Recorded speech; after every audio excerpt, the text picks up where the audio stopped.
Hi, I'm Cindy Skalicki with On Point Communications, and today in this video, I am setting out to do a few things for you. Number one, I want to encourage you to look around your own life for the stories that you're trying to add to the public speaking talks you're currently developing.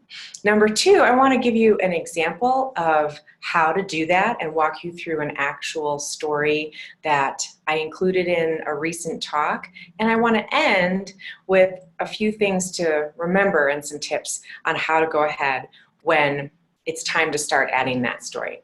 So we all know that story is really important in talks, right? We see them all the time in TED-style talks, keynote addresses, sales pitches, and investor pitches. They need stories too.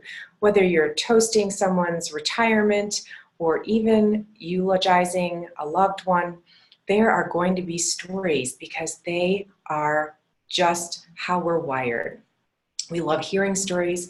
We love trying to kind of live in someone else's story to see what they might have been thinking or feeling, and we just like to be entertained by story. So what I want to show you today is that you have so many stories and so much material to pull from in your own life that you can just pause and sit down and think about what happened in your life in the past month, 2 months, maybe the last season of the year. Pick out some events or trials or successes and try to think about ways to build that into whatever speech you are delivering. Here I'm going to show you this screen which says Perfecting Your Pitch, How to Nail It, Not Fail It. I was recently building a new talk, and in the talk I am telling my audience how to be a good public speaker by avoiding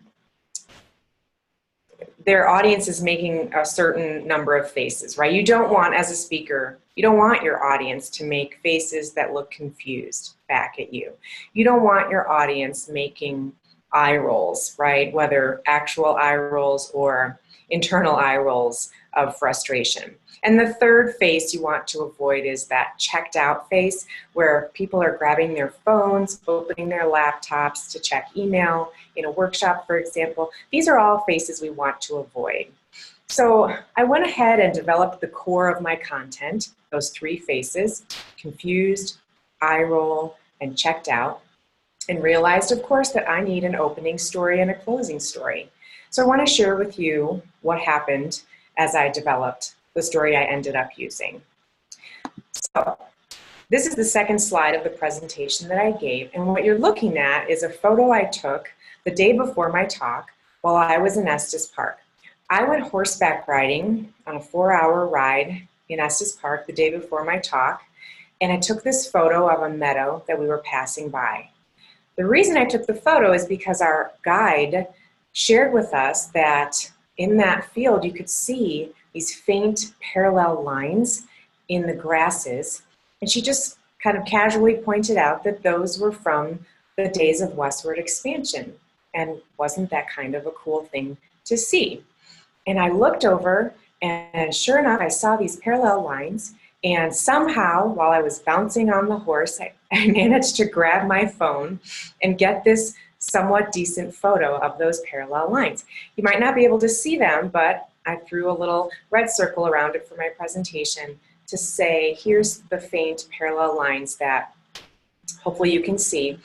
Then I explained that they were all throughout that meadow.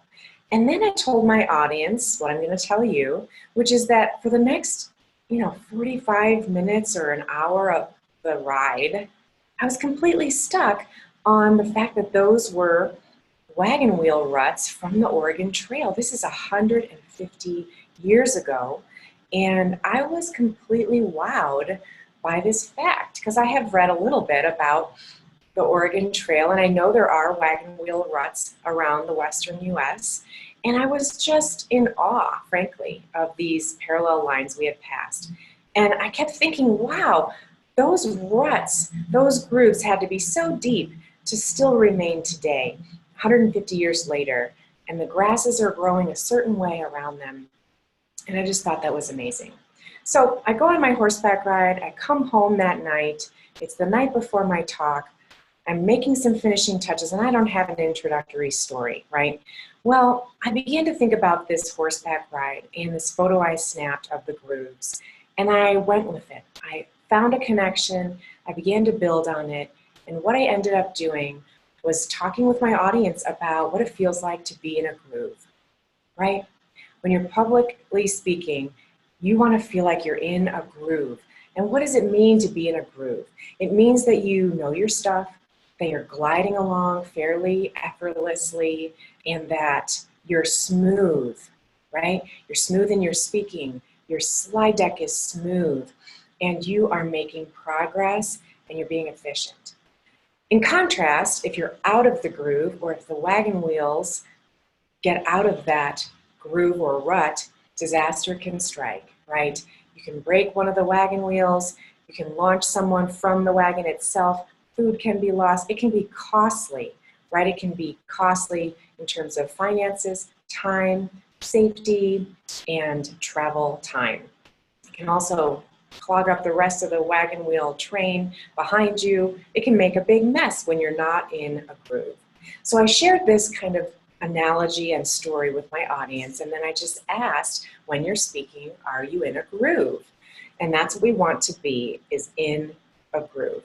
This was my transition into the next slide that I went to, which is all about, are you failing it or are you nailing it? And I went through and I popped up these photos with facial expressions that are of audience members who are confused, who might have an eye roll, and who are probably getting close to getting ready to check their phones. But this photo that I took was personable, it was relevant, recent, and I just made that simple connection so that it would add some flavor to the talk. So that's just what I wanted to tell you all today, is that you have stories all around you and you've lived these stories personally. And if you're able to hone in on one of those stories and think about what makes that story great, how can you maybe pull some of the threads from it that connect to your main ideas of your talk? And I love doing this. It's one of my favorite things about speech writing and persuasion, is finding ways to connect the dots and put those puzzle pieces together. And when you bring a personal story, you are not only revealing yourself to your audience and helping them get to know you, but you're also being vulnerable with them, and they appreciate knowing more about you, especially if there's anything with regard to failure in that story. It's just a really effective way to connect with your audience.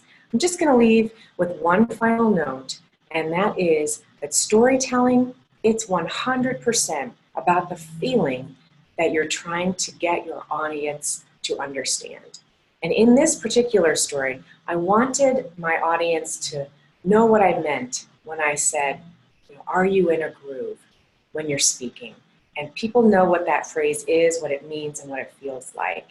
And so it's all about how you can take a story from your life, get some of the pieces out of it that really resonate, and then try to help your audience understand the feeling that you want them to appreciate about that story and feel. And that's when you have made a connection that will hopefully last throughout the rest of your talk into the Q&A session and beyond. So I hope this was helpful for you. Don't forget to sit down and maybe make a list of your top 3 or 5 stories from the last 3-4 months. Even years ago, you might have stories that are compelling and would lend to your talks. Everyone that you're speaking to in the audience, they all have families. They're all in relationships. They've all had struggles and triumphs in their lives. And the more you can try to draw out those connective pieces, the better. So again, thanks for watching. Connect with me offline if you need help with a story, to develop it, to write it, to put it on slides. It's one of my favorite things to do. And I hope you got something out of this short video to get you started. Thank you very much.